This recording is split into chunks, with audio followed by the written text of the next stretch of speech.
Muito bem, seja bem-vindo a mais um programa Lição em Dose Dupla. Você tem acompanhado aqui conosco este programa no Facebook, YouTube e também nas plataformas de podcast. Cada semana nós paramos para a gente conversar, dialogar, estudarmos sobre os temas da lição da Escola Sabatina. E você sabe muito bem que durante este trimestre, esta temporada, estamos falando sobre descanso em Cristo. Cada semana um tema relacionado a esse tema geral, e tem sido uma bênção muito grande. Eu e meus amigos que sempre estão conosco aqui em nosso programa, junto com você em casa, você que assiste pelo carro, nas suas atividades no podcast. É sempre bom ter você conosco aqui. Sejam sempre bem-vindos. Um abraço muito especial para você que é aqui da região do ABC Paulista, litoral. Nós vamos aí andando pelas igrejas, nós vamos nos encontrando, você vai mandando um abraço para a gente. Muito obrigado.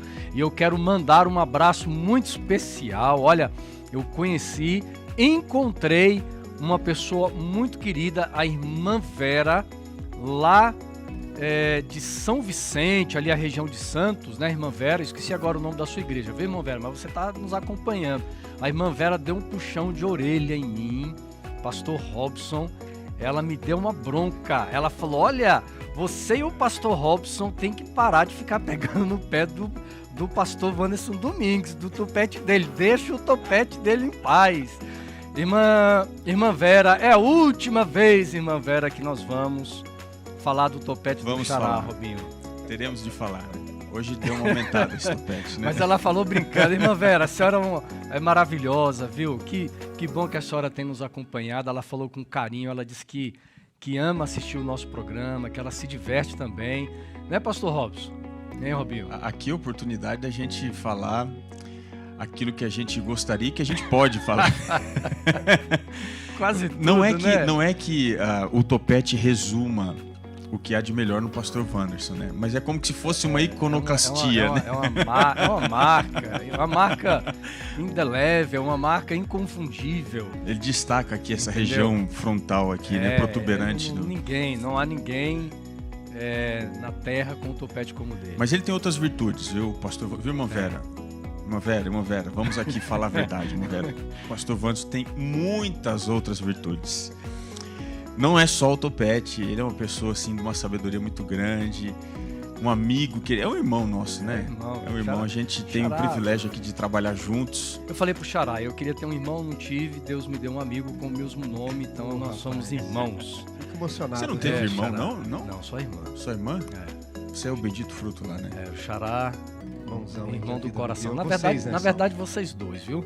Esse aqui, Xará, tem história, né? companheiro de viagem, rapaz. Esse camarada aqui. Muitas histórias juntas, né? Um dia o nós horário vamos, não nos permite, né? Um dia nós vamos escrever aí um livreto. Memórias de um ministério. Dos lugares em que das estive. viagens ministeriais e tanta coisa e boa, outras, né? entre Wanderson e Robson. Coisa boa. A gente no ministério ganha, e você sabe, né? Você que acompanha aqui, o ministério, a igreja nos dá a possibilidade de convivermos com pessoas que às vezes se tornam até mais próximas do que a família.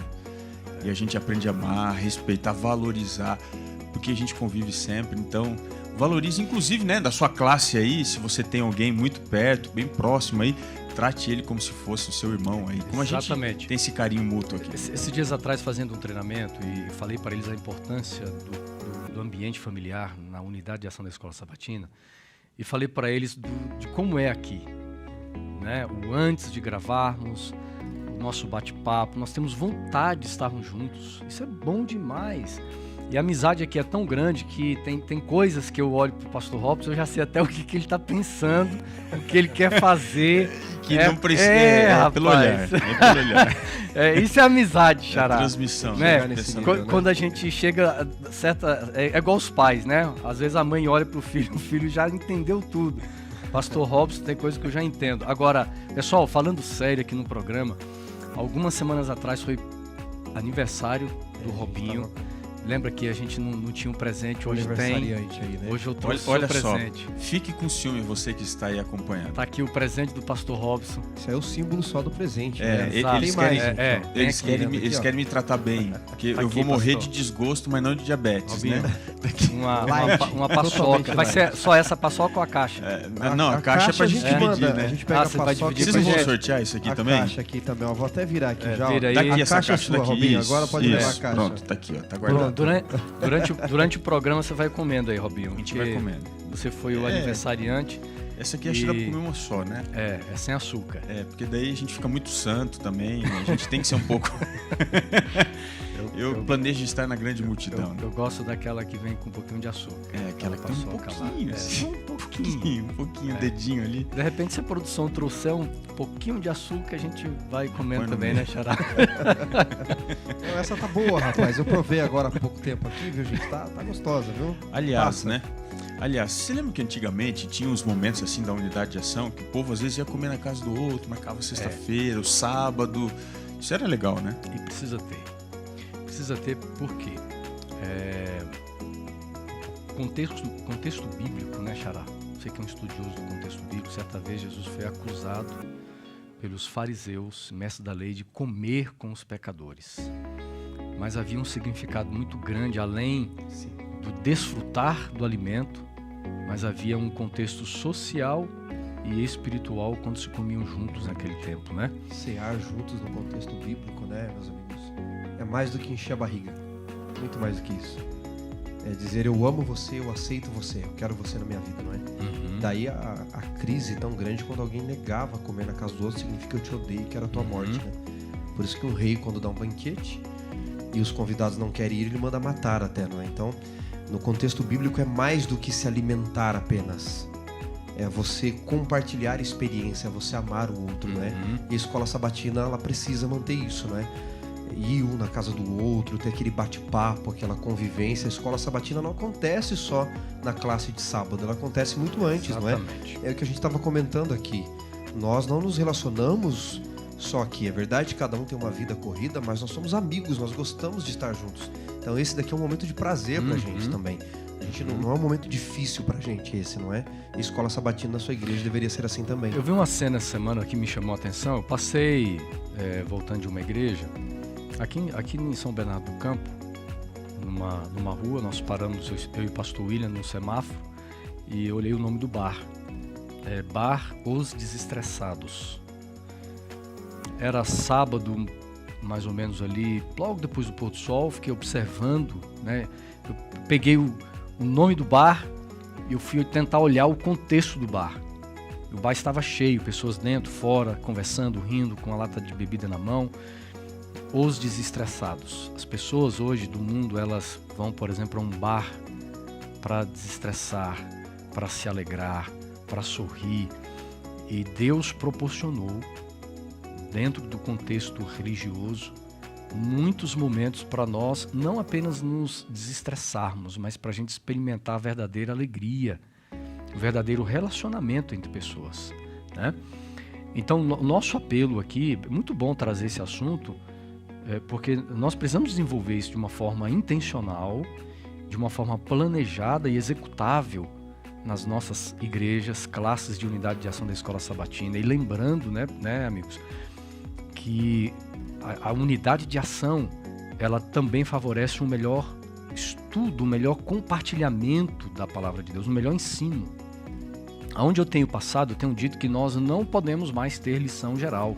Lição geral, ela foi circunstancial, ela foi necessária por alguns meses, mas o tempo é de nós voltarmos para Não as nossas só classes. lição geral, mas esses outros momentos.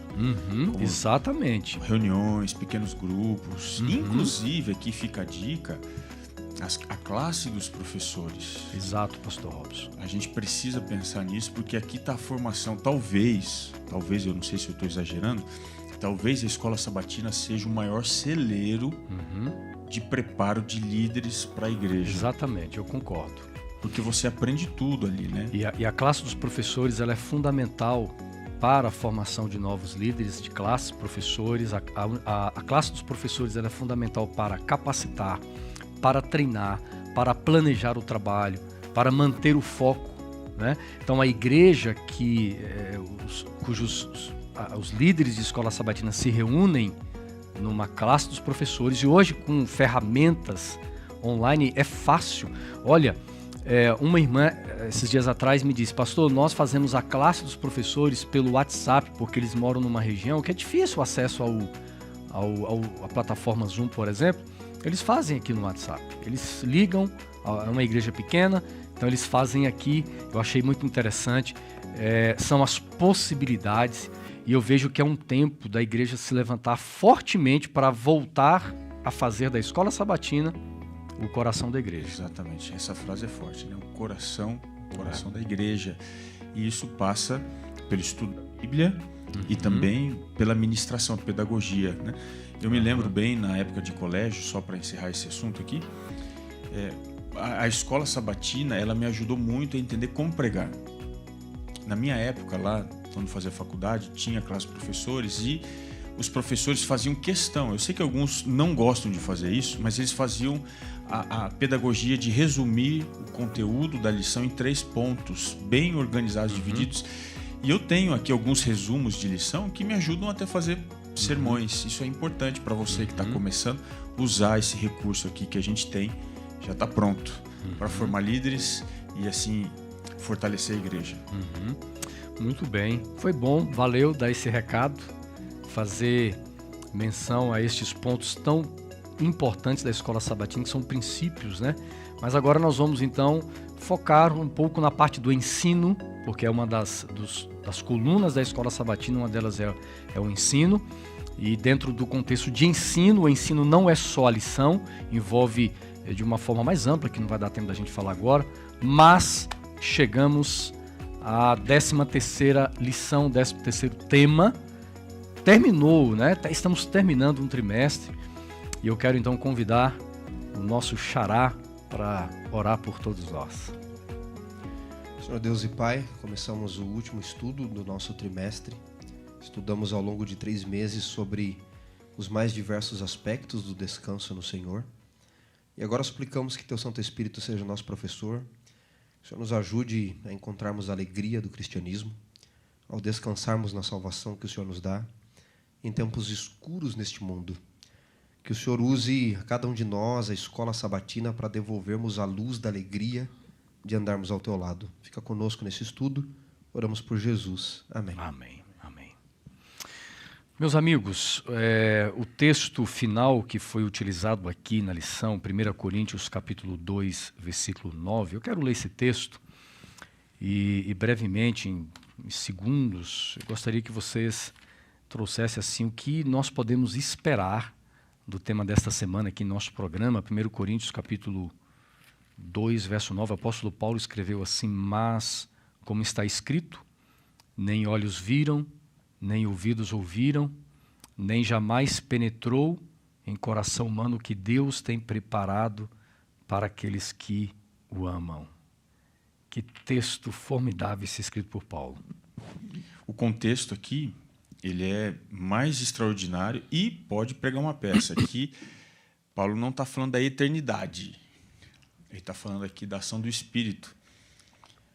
Essa é exatamente esse é o pano de fundo, né, pastor? O pano de fundo, a ação do Espírito. O Espírito Santo, ele consegue nos surpreender com coisas que nós não pensamos, não dimensionamos. E quando a gente entende isso e transporta isso para a realidade espiritual, na realidade espiritual, Deus, ele é especialista em nos surpreender. Ele faz coisas que a mente carnal, materialista, existencialista, ela é muitas vezes taxativa ao afirmar que as coisas de Deus são loucura, são fraqueza, mas é nesse contexto que Deus ele nos surpreende e nos abençoa ricamente. Xará? Queria ler aqui com vocês o capítulo 2, verso 4. A minha palavra, diz Paulo, e a minha pregação não consistiram em linguagem persuasiva de sabedoria, mas em demonstração do Espírito e de poder. O pastor Robson falou que aqui o contexto não é a visão do céu. De fato, muita gente aplica esse texto como se fosse o céu. O céu, aquilo que olhos não viram, que ouvidos não ouviram. Não poderia se aplicar ao céu, porque muitos viram o céu. Inclusive, João descreve. Então, olhos viram e ouvidos ouviram, sim. mas é a obra do Espírito, que ela vai além da compreensão humana, não é? E que o homem não pode compreender se não for guiado por este mesmo Espírito. Então, esta obra é o que olhos não viram, é o que Deus tem preparado, é o que a mente jamais imaginou. E na sequência do capítulo 2, Paulo, então, ele fala no finalzinho, não é? No versículo 14, que o homem natural não aceita as coisas desse Espírito, as ações. E no capítulo 3 ele diz, não é? Sobre os espirituais e os carnais. Então ele diz que o homem natural, como ele nasce, não consegue aceitar. Paulo queria que nós fôssemos espirituais para entender as coisas do Espírito, mas ele fala também daqueles carnais que, além de conhecerem, negligenciam obstinadamente a voz do Espírito. Então, queria começar a lição já dizendo que, para entendermos as coisas eternas, nós que somos naturais deveríamos ser transformados por esse Espírito em seres espirituais. Mas ao conhecermos essas verdades, não nos rebelarmos e tornarmos carnais, que é aqueles que conhecem e negam as questões do Espírito, né? E é interessante porque ao Paulo estar usando esse texto bíblico, nós vamos entender dentro da temática descanso em Cristo, o próprio Jesus menciona que o Espírito Santo ele é o Consolador. Neste grande conflito de escala global, de escala universal que nós estamos vivendo, nós vamos entender esse conflito cósmico. Ele é cósmico porque envolveu o céu, anjos, né, que viviam na presença de Deus. Esses anjos se apostatam, Lúcifer e milhares de outros anjos. Nós poderíamos dizer que vivemos num contexto de grande conflito na escala global, mas também pessoal. E neste grande conflito espiritual intenso, nós vamos compreender durante a semana como encontrar esse descanso prometido em tempos tão difíceis, em tempos de batalhas, de narrativas, dentro de vários cenários, mas principalmente dentro do contexto religioso, dentro do contexto espiritual. Eu queria levá-los, amigos, a gente já começar aqui a estudar um dos capítulos tão lindos que nós encontramos na Bíblia, que está em Mateus capítulo 24, o Evangelho de Mateus no capítulo 24. E este capítulo, pastor Robson, é um capítulo muito, muito usado por nós, um capítulo muito utilizado quando nós falamos sobre o contexto da volta de Jesus, mas existe uma maneira de nós interpretarmos o capítulo 24 de Mateus. Alguns textos da Bíblia você entende como ele está escrito. Outros textos da Bíblia você não pode entender, vamos dizer assim, ler, explicar e aplicar da forma como ele está escrito ali. Existem princípios de interpretação. E Mateus 24 é um texto assim, né? Então eu queria nós gastarmos alguns minutinhos aqui para nós entendermos dentro deste contexto da busca de um descanso supremo, aonde a lição da escola sabatina está apontando para o tempo do fim, para as promessas gloriosas da ressurreição, da volta de Cristo, do novo céu, de uma nova terra, mas Jesus, ele antes de morrer, ele faz um panorama, mais ou menos, de como seriam as coisas antes da volta de Cristo, né? Mas parece que a linguagem utilizada por Jesus é uma linguagem que se aplica aos dias dele, mas também ao tempo do fim. Como é que a gente vai entender Mateus capítulo 24? Existe uma disputa dentro da escola de pensamento adventista, eu nem vou colocar aqui fora, porque aí a gente entraria num universo muito mais amplo. Qual seria a natureza do texto profético desse sermão? Alguns colocam como sendo um sermão de profecia geral ou clássica. Qual que é a característica da profecia clássica? Você mistura os dias do profeta com os dias escatológicos. Certo. E também não há uma linha histórica que seja a estrutura invisível quase que da passagem do tempo entre o dia do profeta e os dias finais. Alguns acham, dentro dos teóricos aqui da igreja, que esse talvez fosse um texto clássico, onde Jesus ele não está definindo a história assim tão precisamente. Eu chego a pensar, olhando alguns materiais da igreja, inclusive alguns importantes teólogos da igreja que escreveram aquela série de comentários no momento mais importante da defesa da escatologia adventista, lá no final da década de 70, início de 80, a série Darkon, né, que era o Comitê de Estudos de Daniel e Apocalipse. Alguns daquela série, inclusive, defendem que aqui nós estamos diante de uma literatura apocalíptica. Quais são as características de uma literatura apocalíptica? Há aqui uma revisão da história em cima de um capítulo escatológico anterior. E Jesus faz isso. No capítulo 25, verso 15, ele diz assim, olha, quando, pois, vides o abominável da desolação de que falou o profeta Daniel no lugar santíssimo. Ele está fazendo uma clara citação, talvez não seja uma citação, mas uma alusão à profecia de Daniel, capítulo 9. Portanto, Jesus está fazendo uma recapitulação escatológica. Isso nos leva a crer que esse texto aqui ele pode assumir uma característica de profecia apocalíptica, onde você há aqui uma revisão da história e há um avanço. Existem marcadores dentro da história. Um marcador que a gente encontra aqui é a expressão fim. Você vai no capítulo 24 e você vê no verso 6, no final. Mas ainda não é o fim. Você vai para o verso 8. Isso é o princípio das dores. Aí você vai percebendo a crescente até que chega no verso 13. Aquele que perseverar até o fim.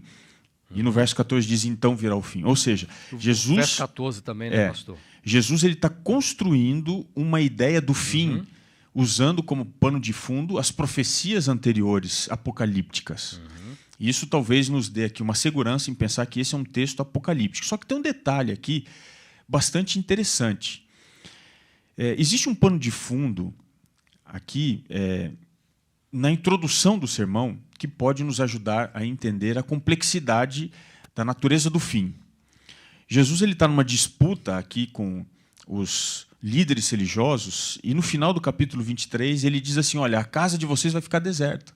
Ele faz essa predição fazendo uma referência direta ao santuário. Os discípulos, quando saem aqui no começo do verso 1 do capítulo 24, saindo do templo, eles começam a mostrar para Jesus as construções. E aí, qual que é o detalhe interessante? Eles falam, Senhor, o Senhor disse que o templo vai ser destruído, mas olha isso aqui como é imponente, como é bonito e tudo mais. E aí, no verso 3, Jesus vai para o Monte das Oliveiras. Se a gente for analisar essa profecia com o pano de fundo do livro de Ezequiel, você percebe que a glória de Deus ela sai da sua casa. Quando Jesus ele sai dali, ele vai na direção do Monte das Oliveiras e dali ele vai e abandona. Jesus, ele praticamente aqui no sermão profético, está abandonando o seu povo para que eles vivam a consequência da dureza do seu coração, uma religiosidade fria, e isso vem através do anúncio do fim.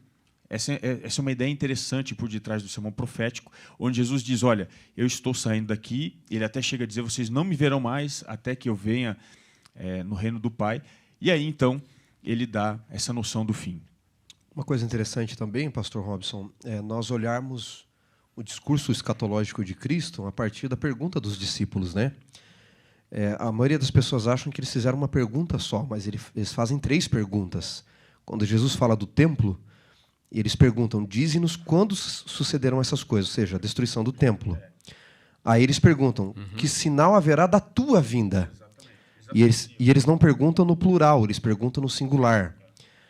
E da consumação dos séculos. Então, veja, quando vão acontecer essas coisas, destruição do templo de Jerusalém, ali por volta do ano 70, que sinal haverá da tua vinda e da consumação dos séculos? Então, depois desses marcadores que o pastor Robson bem colocou, é interessante nós notarmos que ele fala da destruição do templo. Ele vai falar da tribulação que vai vir. No verso 14, ele fala do grande sinal da sua vinda. Será pregado o evangelho do reino para testemunho, então virá o fim. Esse é o grande sinal. E ele fala da consumação dos séculos, onde ele fala sobre o abominável, ele fala das tribulações, ele fala do sinal. É muito curioso porque ele coloca aqui os falsos cristos, né, de forma plural. Paulo vai trazer depois, falando da escatologia em Tessalonicenses, que vamos mencionar ainda, no singular, que é o grande homem da iniquidade. Então Jesus parece que ele separa aqui, se nós fôssemos talvez sistematizar melhor, ele separa aquilo que nós chamaríamos, não é? Descartando ali a questão do templo local, ele separa o tempo do fim, o fim dos tempos e o fim do tempo do fim. Mas em todas as coisas que ele fala, ele termina dando a segurança de que o fim de todas as coisas será melhor que o início delas, não é? Então aparecerá no céu o sinal do Filho do Homem, diz o verso 30. E todos vão se lamentar, porque ele virá em poder e grande glória. Nós até mencionamos, uma ou duas lições atrás, a expectativa que o povo tinha quanto ao santuário. Então, na cabeça deles, quando Jesus diz da destruição do santuário, eles associam essas três coisas, né? A volta de Jesus, a consumação dos séculos e a destruição do santuário. Por isso que a destruição de Jerusalém, para eles, foi algo muito impactante. Quando o templo é destruído, é uma coisa que para eles pensaram, acabou tudo, acabou o mundo. Era a base deles. E aí a igreja entrou num período de comoção, de desespero, porque é nesse contexto, um pouquinho antes da destruição do templo, que basicamente você começa a perceber dois inimigos que eles se levantam contra a igreja. O primeiro inimigo foi a perseguição. Um pouquinho antes da destruição do templo, a igreja é perseguida. Você percebe lá em Atos 8 o começo dessa perseguição, que vai se intensificar bem mais depois. E você tem também a introdução de heresias. Isso, exatamente. Que começam a vir e assolar e a dilapar a unidade que eles tinham. Porque Atos diz que eles sentavam, dividiam tudo, eles comiam, mas daí começa a ter essa divisão. Tudo isso dentro desse contexto. Por isso que Mateus 24, a gente precisa estudá-lo na visão escatológica, mas também na visão histórica do cristianismo, ou dos cristianismos, né, primitivos ali. Agora, veja bem, os discípulos, Xará, quando perguntam, né, quando iria acontecer, dentro do contexto da destruição do Templo de Jerusalém, os discípulos estavam relacionando os eventos. Um evento, cada evento, dentro das três perguntas que eles fazem para Jesus, eles estão conectados um ao outro. Embora sejam eventos distintos, vamos dizer assim, mas na mente dos discípulos tudo aconteceria mais ou menos no mesmo período, né? Mas ao longo do tempo nós vamos encontrar, por exemplo, o apóstolo Paulo desenvolvendo uma teologia a respeito do tempo do fim. E aí você coloca, por exemplo, a questão... É claro que Paulo escreveu um pouco antes da destruição do Templo de Jerusalém, depois nós vamos chegar em João. João vai ter uma compreensão mais, de repente, contextualizada, mais ampla, porque ele é o último dos discípulos, né, a morrer. Mas o apóstolo Paulo, ele já tem uma compreensão muito mais ampla, escatológica e sobre o cenário da volta de Jesus do que os discípulos tiveram em Mateus 24, né? Eu não sei se eu estou equivocado no que eu estou dizendo aqui, mas para a gente entender um pouquinho como é que Paulo conseguia enxergar agora esses eventos e principalmente os eventos que tinham a ver com a volta de Jesus. Antes de entrarmos em Paulo, acho que é importante a gente colocar aqui rapidamente o conceito da verdade, né, progressiva. Em João, no capítulo 16, no verso 12, Jesus disse assim: eu tenho muito que vos dizer, mas não podeis suportar agora. Ou seja, a verdade de Deus para nós, a revelação de Deus para nós, ela é progressiva. Vocês não podem suportar, então eu vou dizendo aos poucos. Isso é muito importante, né? Por que isso é importante? Porque tem muito crítico da igreja que se levanta dizendo assim: eu não acredito na Trindade porque os discípulos não batizavam em nome do Pai, do Filho e do Espírito Santo, batizavam em nome de Jesus. Os discípulos tinham conceitos equivocados ainda quanto ao batismo, quanto à acepção de pessoas, quanto à escatologia, pneumatologia, missiologia, tudo. Exato, então, eles estavam aprendendo, É. porque a verdade é progressiva. E aí, em João 12:16, você tem um outro conceito da verdade. Jesus falando com eles sobre sua morte e ressurreição, João ele pontua assim: os seus discípulos, a princípio, não compreenderam isso, João 12:16. Mas depois que ele foi glorificado, compreenderam que isto lhes falava, que também lhes disseram. Ou seja, não só aquilo que Deus tem para nos ensinar é progressivo, como a nossa compreensão daquilo que ele já ensinou também é progressiva.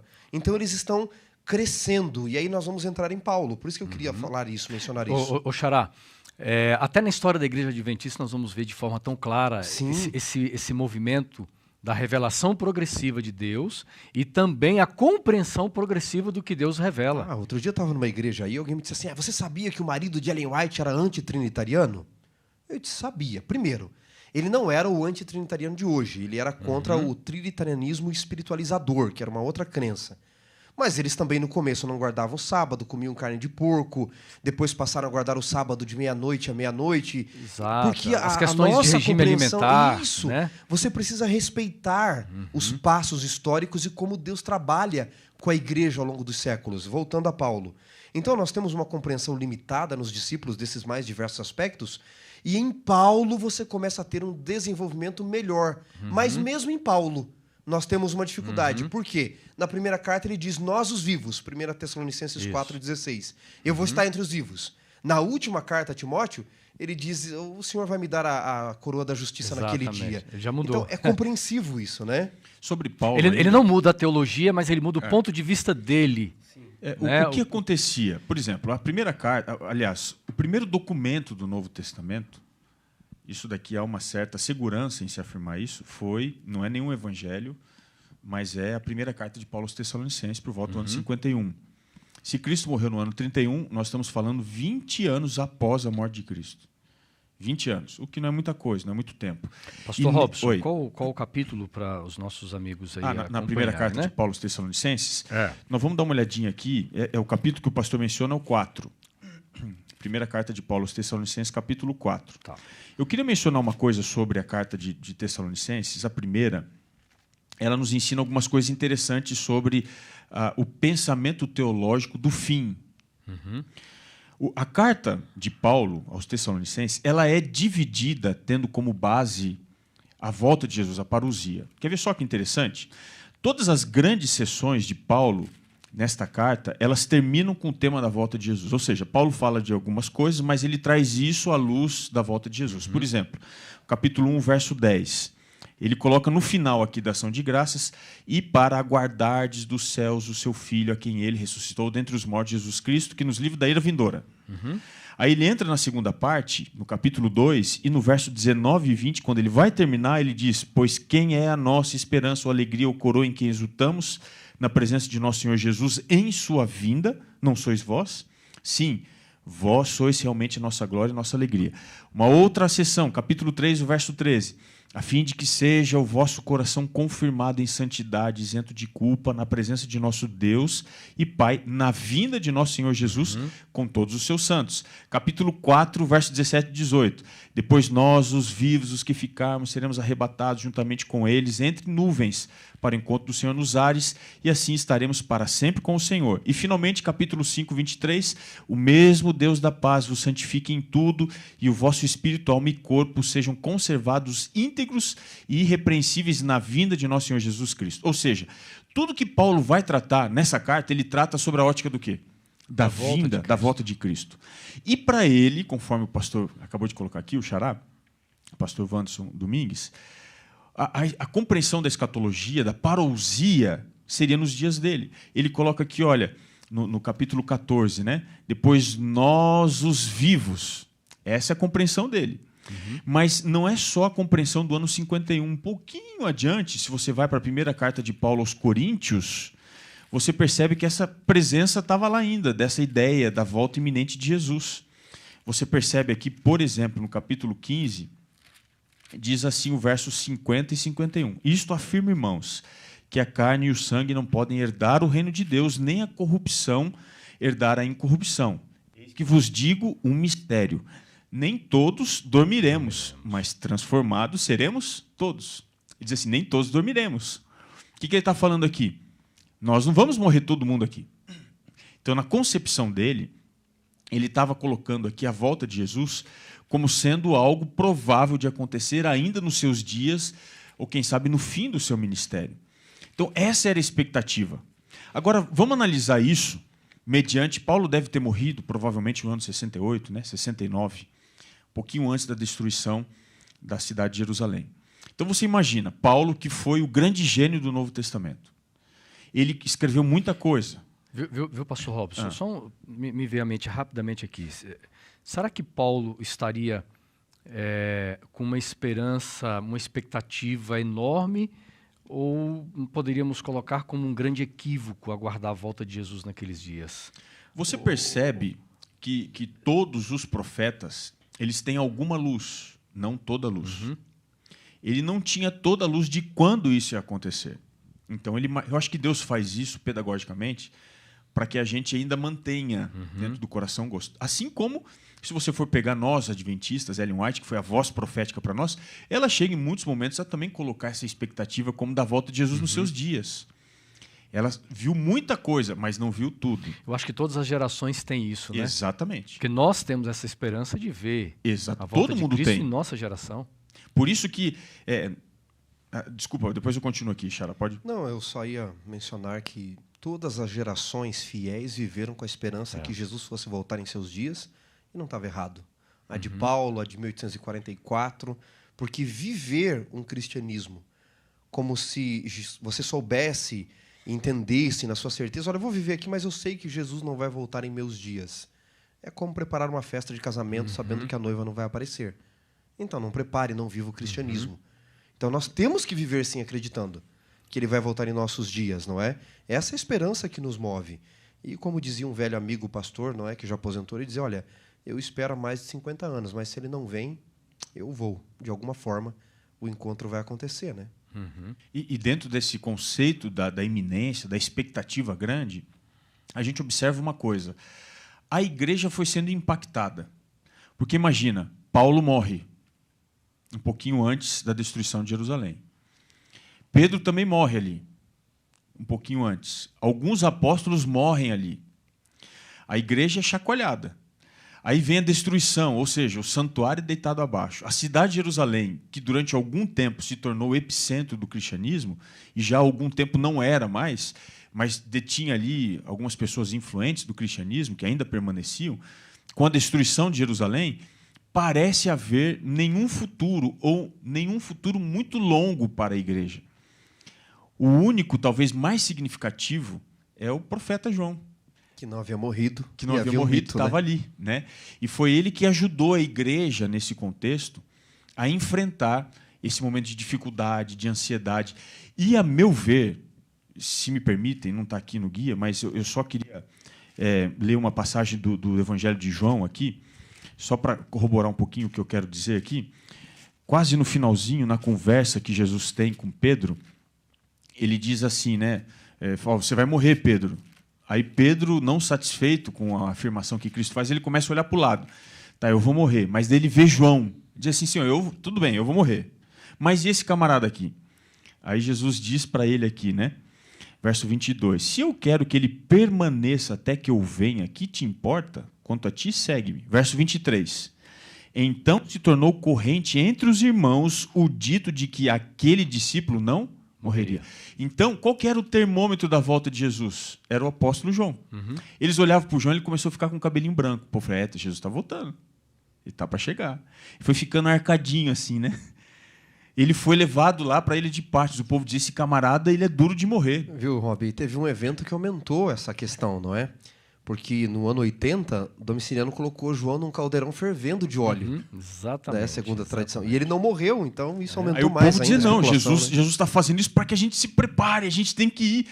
E aí, quando eles percebem João voltando de Patmos, né, estava como exilado, e ele volta de Patmos, o povo diz, não, é agora a hora.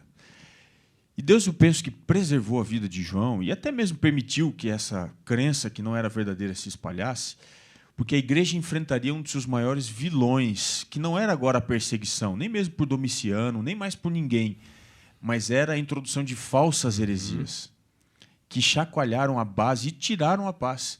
Paulo havia predito isso, inclusive, no sermão que ele fez para os bispos de Éfeso, olha, lá em Atos 20, né? No meio de vós surgirão lobos devoradores. João também escreve isso na sua carta. Viu, e pastor Robson, os efeitos de cada adversidade que a igreja enfrenta em relação à perseguição e heresias, os efeitos são diferentes.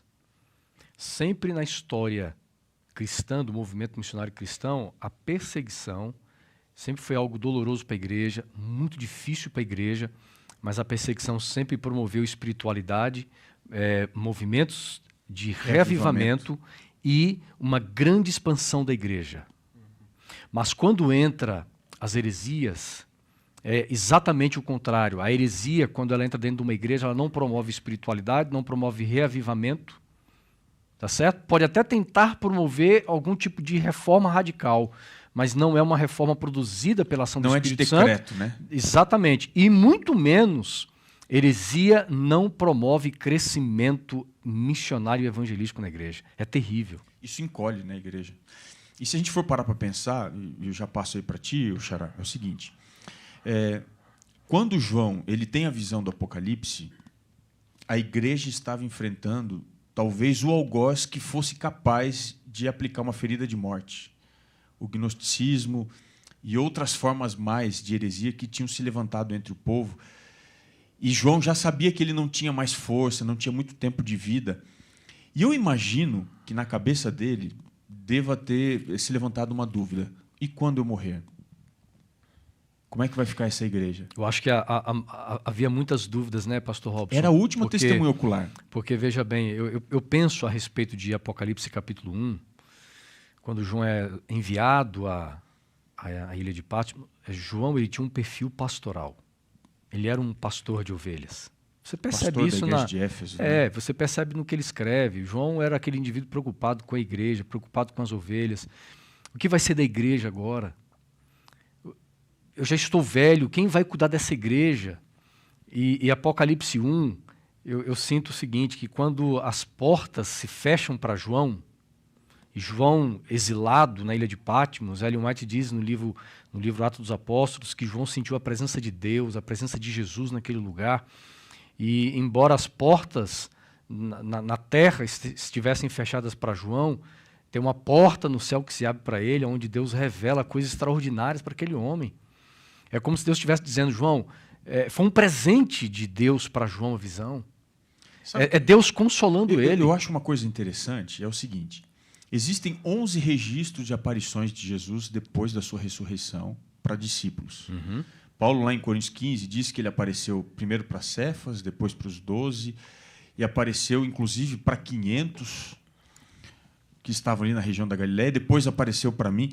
Paulo ele menciona isso, querendo dizer o seguinte, tinha muita gente que torna o relato verídico, mas todas essas pessoas tinham morrido. Só sobrou João. Na cabeça dele falou, Senhor, eu ainda falo com autoridade, porque eu vi, e depois de mim? Aí, eu acho que o Apocalipse 1 é Deus fazendo um conforto não só para ele, trazendo conforto não só para ele, mas para a igreja. E aí ele vê não o Cristo sofredor, ele vê o Cristo glorificado. E não simplesmente o Cristo glorificado, ele vê esse Cristo andando no meio das igrejas, querendo dizer, João, não é você, fica tranquilo. Eu quem cuido. Sou eu quem cuido. Até porque João, ele vai dizer aqui, no versículo 9, Xará, eu gosto muito desse verso, eu, João, irmão e companheiro de vocês na tribulação, no reino e na perseverança em Jesus. Todas as vezes que João menciona a perseguição que ele enfrenta, que a igreja enfrenta, tem 2 ou 3 elementos que estão juntos ali em Apocalipse, que é a questão da palavra, né? Ele vai dizer por causa da palavra e do testemunho. Então a palavra e o testemunho andam juntos, e lá no final, já do meio do final para o livro, ele vai dizer que esse testemunho é o Espírito Santo da profecia. Então notem, ele diz, eu estou me achando perseguido, estou sem descanso nesse mundo, estou sendo perseguido nesse mundo por causa da palavra e do testemunho de Jesus. Ele vai dizer o testemunho de Jesus é o Espírito Santo. E acho que tentando relacionar um pouquinho de tudo que vocês falaram, embora no Apocalipse tenha a preocupação de João, João foi o último livro a ser escrito, né? O Evangelho de João. É onde ele sabe que ele vai morrer mesmo, né? E no capítulo 14 em diante, colocando nas palavras de Cristo, João fala dessa preocupação, porque ele diz, né, no início do capítulo 14, eu vou preparar um lugar e eu voltarei. Aí ele diz no capítulo 14, verso 18, eu não deixarei vocês órfãos, eu voltarei para vós outros. Então está essa preocupação. Mas esse voltar eminente ali, primeiro é do Espírito. Então ele deixa o Espírito Santo e ele diz, se eu não for, o Espírito não virá. Vocês não vão ficar órfãos, mas eu preciso ir. E se eu for, então eu vou interceder para que o Pai mande o Espírito Santo. No capítulo 15 ele repete isso, não é? Quando, porém, vier o Consolador, que eu enviarei, no capítulo 16 ele diz, Eu vos digo a verdade, convém que eu vá, porque se eu não for, o Consolador não virá. Aí você pensa assim, se ele já estava aqui, por que ele precisa subir e mandar o Espírito para que o Espírito seja garantia de que ele volte? Era só ele ficar. Ele era a principal garantia dele mesmo. E aqui eu acho que está o aspecto da morte de João, dessa questão escatológica, de Paulo estar morrendo, já está morto, né? Os discípulos morrerem, João estar para morrer, e do Espírito Santo. Eu acho que João está olhando para o público, pensando nas heresias que já estão surgindo ali no final do primeiro século. Você mencionou o gnosticismo, tem montanismo, docetismo, arianismo vai surgir depois também. E ele está dizendo para o público que está lendo Apocalipse e João o seguinte: vocês acham que o poder da minha vida, da vida de Paulo, da vida de Pedro, de Tiago e assim por diante, estava porque nós andamos com ele? Não, nós não entendemos quem ele era. Nós não entendemos parousia, escatologia, missiologia, como já foi aqui mencionado. O poder da nossa vida e do nosso ministério não está porque nós andamos com o primeiro que foi. Está porque nós aprendemos a andar com o segundo que está aqui. Ou seja, João está dizendo, eu vou morrer. Mas o poder que eu tenho para guiar a igreja, o poder que eu tenho para me manter na esperança de aguardá-lo, não está porque eu andei com ele. Está porque eu andei com o outro, o Halos Paráclitos. E esse Consolador, que vocês não andaram, aliás, que vocês não conheceram, é o mesmo que está aqui. O primeiro vocês não andaram, vocês não viram, vocês não tocaram. Mas não fez muita diferença para nós, porque nós não entendemos ele. Por isso, porque não entendemos. Mas o segundo nos deu poder. E este segundo, ele está com você também. Ele está com a igreja hoje, agora aqui. E o mesmo poder que João teve no ministério dele, o Robson pode ter, o Assunção pode ter, o Domingos pode ter, e você que me ouve e nos assiste, você pode ter. Porque foi ele quem concedeu o poder a Jesus. E aí eu termino essa minha fala aqui dizendo apenas isso. A garantia de Jesus ir era para o Espírito poder chegar. E deixar o Espírito aqui é a garantia de que ele vai voltar também. Enquanto o Espírito estiver na igreja, estiver em nós, estiver no planeta, é a garantia de que ele virá. Amém, ele é chamado por Paulo de o penhor, né? É a garantia, né? O selo.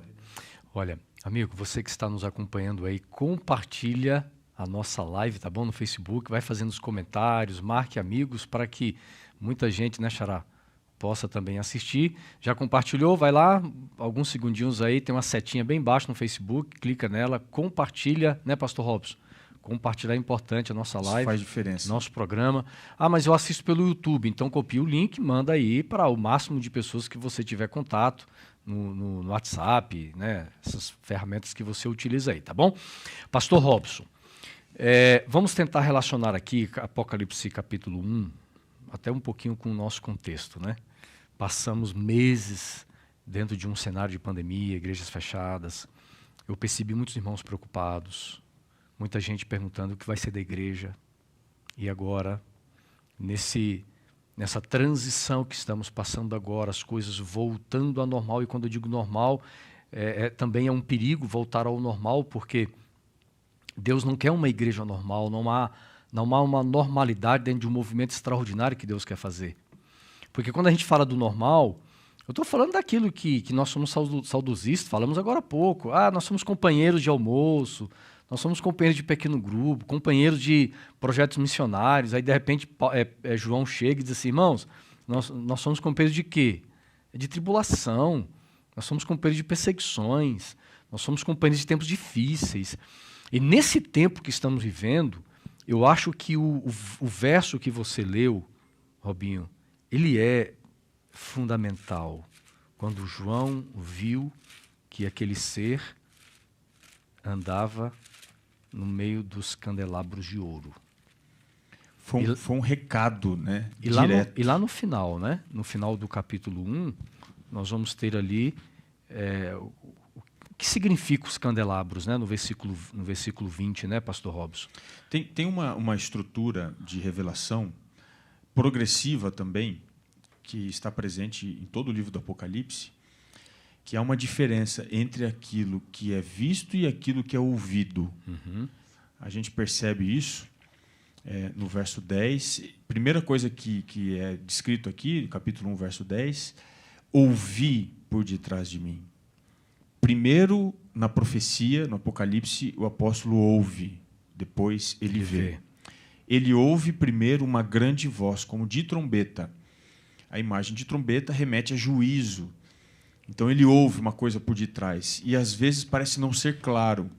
Mas quando ele volta-se para ver, o verso 12 diz que ele vê 7 candeeiros de ouro. E no meio deles, um semelhante a filho do homem. Ou seja, o juízo que talvez ele estivesse ouvindo com essa voz de trombeta era a presença de Cristo na igreja. E você percebe que no começo do Apocalipse, a grande ênfase do Apocalipse é que Cristo ele não está lá no céu propriamente dito. Ele está aqui, porque o negócio dele é a terra também. É aqui, as igrejas, como está avançando o reino. Então, João, descanse nessa promessa, porque ele está à frente. O negócio é dele, o negócio é de Deus. A igreja não é minha, a igreja não é nossa. A igreja é de Deus, é de Cristo. Por mais que pareça que vai fracassar, que vai... A gente pensa, né? A igreja ficou 1 ano e meio fechada, o que vai ser? A igreja não é nossa, ela é de Cristo.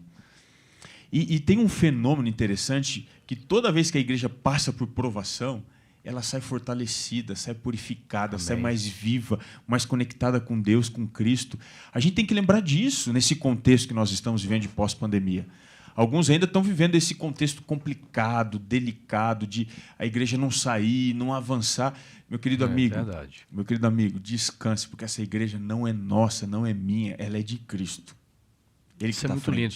Aí, o capítulo 1, Xará, além de encontrarmos um descanso para a igreja descansar no Senhor, essa garantia de que Deus é quem cuida da sua igreja, nós também vamos encontrar um pouco mais adiante, Xará, uma revelação de que Deus também cuida de seus filhos de uma forma pessoal, porque no versículo 17 diz assim, eu vou ler aqui, tá, Xará? Apocalipse capítulo 1, verso 17 diz assim: e ao vê-lo, agora João está vendo, ele descreve essa figura que ele está vendo nos versos anteriores, mas o verso 17, ao vê-lo, caí a seus pés como morto, porém ele pôs sobre mim a mão direita, dizendo, não tenha medo, eu sou o primeiro e o último, aquele que vive, estive morto, mas eis que estou vivo para todo sempre e tenho as chaves da morte e do inferno. Jesus nos dá a certeza aqui da presença dele no meio da igreja, primariamente. Não é? E é muito curioso porque se Apocalipse começa mostrando a presença de Jesus no meio da igreja, termina no capítulo 22, a partir do verso 4, mostrando a presença de Deus o Pai e do Cordeiro de novo. Né? No meio da sua praça, nessa nova cidade, está o trono de Deus e do Cordeiro. Nela não vi santuário, porque o Cordeiro é o seu santuário. Deus sempre está no meio da sua igreja. Engana-se quem pensa que Deus abandona os seus filhos, né? Seja na tribulação do capítulo 1, seja durante a perseguição do meio do livro, ou até mesmo na vitória final. Deus sempre está no meio da igreja. E aqui ele nos dá a certeza. Ele é aquele que começa todas as coisas e termina, não é? Alguns podem perguntar, como assim eu sou o alfa e o ômega? Só lembrar os amigos que no alfabeto grego o alfa é a primeira letra e o ômega é a última letra. Ele é aquele que abre a história e ele é aquele que encerra a história. E no início da história ele está no meio da sua igreja. Lá no final, ele é de novo o templo, no meio da sua igreja, no meio do seu povo. E durante o processo ele continua nos acompanhando. E é interessante que há uma menção da mão direita de Deus sobre João, e há um significado da mão direita, né? Aquela mão que adquire, que compra. É a destra, né? A destra fiel, né? Ou seja, João sentiu Deus dizendo o seguinte, João, você me pertence, você é meu. Embora você tenha sido lançado num caldeirão de óleo fervendo, embora você esteja vivendo isolado, exilado nesta ilha, mas você me pertence, você é meu. Eu tenho uma autoridade para adquirir você com o meu sangue precioso. Então isso trouxe tanto conforto para João naquele momento. Uma das coisas que eu vejo oriundas desse conforto de João é que a gente pensa assim, a pessoa que está em paz, descansada em Cristo, ela está inerte. Mas é exatamente o contrário. A gente percebe que há pressa naquele que está em paz com Cristo. A igreja, quando ela está em paz, protegida, ela tem pressa, ela tem urgência. Essa é, inclusive, a última imagem que a gente vai encontrar no Apocalipse da igreja. Uma igreja voando pelo meio do céu com o evangelho eterno para pregar, porque ela sabe que tem também pouco tempo. A gente talvez não veja Jesus, eu creio que eu verei. Eu penso assim, até que eu morra, eu vou continuar pensando assim. Mas pode ser que a gente não veja Jesus voltar, né? Em vida, a gente esteja entre aqueles que irão ressuscitar. Mas a igreja, não importa o momento, a época em que ela esteja, ela tem pressa, ela tem urgência. Nós temos que sair da nossa zona de conforto e avançar, marchar, levar essa mensagem àqueles que tanto precisam. Esse é o nosso desafio. E talvez é por isso que nós estamos falando sobre isso. O descanso em Cristo não é para você ficar em casa, no sofá, no sábado, com a barriga cheia, come o almoço e a sobremesa até sair pelo nariz e descansa no sábado, o único dia que você tem de folga. Não. O descanso em Cristo é você saber que há perdão para os seus pecados e há pessoas aflitas precisando dessa mensagem também. É verdade, né, Xará? Eu acho que o final da nossa lição aqui, para nós concluirmos Apocalipse 14, como o pastor Robson já trouxe, nós temos aí a primeira mensagem angélica, né, no capítulo 6.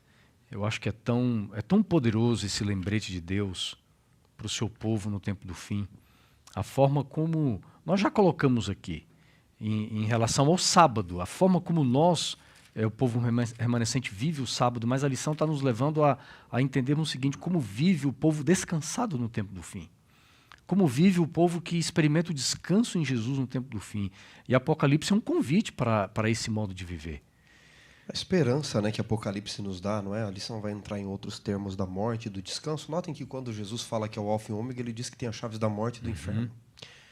De repente alguém está nos ouvindo aí, algum parente aí, né? Está lutando contra um Covid ou perdeu alguém tão querido, ou está lutando com uma doença terminal. Você pode descansar em Cristo. Em que sentido? Ele é vitorioso sobre a morte. Rubem Alves dizia que todos os homens morrem, mas nem todos vivem. Porque vida de verdade é viver com propósito, é viver com esperança. E essa iminência que vocês mencionaram aqui, ela está demonstrada desde o capítulo 24 de Mateus, que nós estamos estudando. Lembrando que no capítulo 25 tem a parábola das 10 virgens, porque Jesus, ele explica o que vai acontecer, daí ele exemplifica, não é? Com as parábolas da figueira e das 10 virgens. Na parábola das 10 virgens, nessa parábola das 10 virgens, todas tinham azeite, todos tinham a Bíblia, todos criam na Bíblia, todos tinham o Espírito Santo, todos esperavam o noivo, todas dormiram, todas estavam com vestes nupciais, só que apenas 5 prudentes, elas estavam preparadas para o elemento surpresa. E se ele não voltar quando eu espero? E se ele voltar antes do que eu espero? Não importa. Quem descansa em Cristo, quem vive esse evangelho eterno, ele tem pressa e ele está preparado a todo momento. Eu gostaria de concluir lendo um pensamento que foi escrito por Ellen White no livro Conselhos sobre Mordomia. Você vai encontrar no guia na página de sexta-feira, na parte de sexta-feira, diz assim, é uma promessa linda, viu, gente? Dentre pouco tempo, Jesus virá para salvar seus filhos e dar-lhes o toque final da imortalidade. A imortalidade que tanto se fala, que tanto se busca, que tanto se imagina possibilidades, deixa claro que vai ser na ocasião da volta de Jesus. As sepulturas se abrirão, os mortos sairão vitoriosos, clamando: onde está, ó morte, a tua vitória? Onde está, ó morte, o teu aguilhão? Nossos queridos que dormem em Jesus sairão revestidos da imortalidade. Que grande dia vai ser este, aonde nós vamos reencontrar pessoas que perdemos, pessoas queridas. Os evangelhos, o apóstolo Paulo deixou de uma forma tão clara essa esperança, né? De que por mais que aqueles homens fiéis tivessem morrido, eu acho que Deus também acalentou o coração de Paulo, de João na sua velhice, dizendo assim: João, porque eles chegaram no momento que eles sabiam que eles iam descansar nesta terra sem ver a volta de Jesus. Mas eles terminaram os seus dias na certeza de que logo, logo veriam a face do Redentor voltando. Essa é a nossa esperança. Eu acho que nós precisamos descansar na esperança de Deus. Esses últimos tempos foram tempos de muita angústia e tristeza para muita gente. Eu tenho conversado com pessoas que perderam não apenas um, mas vários familiares na Covid, de outras formas também. As pessoas sofrem, a morte machuca.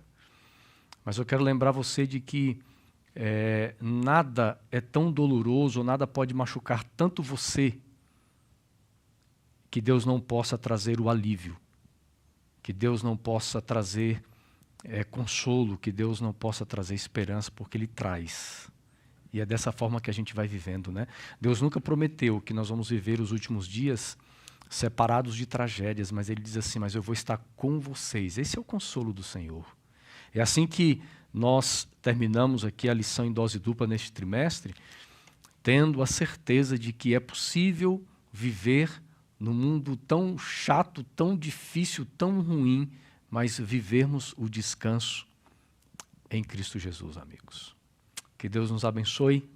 Muito obrigado, amigos, pelo tempo, pelos 3 meses que nós passamos juntos aqui com você, assistindo de perto, assistindo de longe, de muitos lugares espalhados desse Brasil. Obrigado pelo carinho, obrigado pelas mensagens, obrigado pelos compartilhamentos, pelas sugestões que a gente recebe. Obrigado por tudo.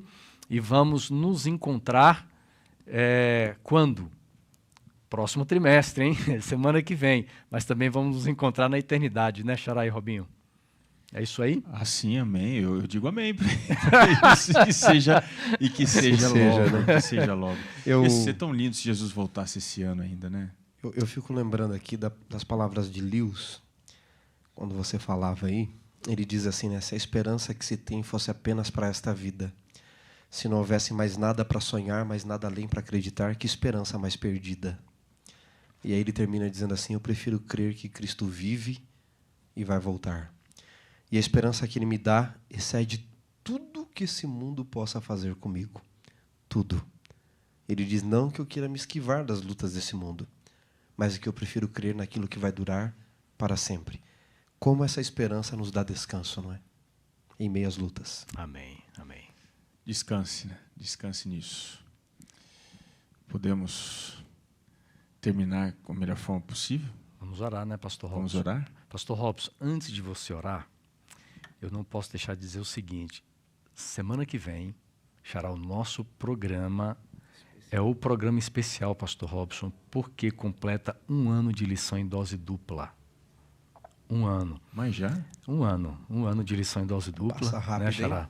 E aí precisamos fazer algo especial, né? Nós vamos fazer um programa especial, nós vamos ter alguns brindes especiais, né, Pastor Robson, no próximo programa. Gente, então, coloque na sua agenda, não perca, nós vamos aí divulgar nas redes sociais, fiquem ligados, atentos àquilo que vai acontecer, tá bom?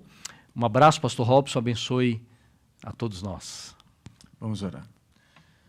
Nós te louvamos, Senhor, porque quando somos chacoalhados pelas provações, descobrimos que estamos nas mãos poderosas daquele que é sábio demais para errar. Nada acontece por acaso ou vai além da sua misericórdia e graça. Tudo que nós mais precisamos nesta vida é descansar em Cristo plenamente. Como gigantes do passado, nós hoje queremos ser tecidos, Pai, através da Tua misericórdia e graça no campo da provação, mas com a paz e a segurança que só Jesus pode dar dentro da nossa alma. Por favor, abençoa cada pessoa que acompanha o Lição em Dose Dupla. Se tem alguém que está com o coração partido, ferido, tem falta de paz, está envolvido em dívidas, em problemas emocionais e espirituais, que hoje, Pai, não amanhã, que agora e não depois, ele descanse em Cristo. Assim, nós colocamos todos esses amigos, a quem nós já chamamos até mesmo de família. Somos do mesmo povo, somos os teus filhos. Nós os colocamos em tuas mãos, intercedendo para que a tua graça seja superabundante na vida de todos os teus filhos, nos deixando assim com o coração cheio de alegria e expectativa para o encontro com Jesus. Assim oramos no nome do nosso Senhor e Salvador. Amém.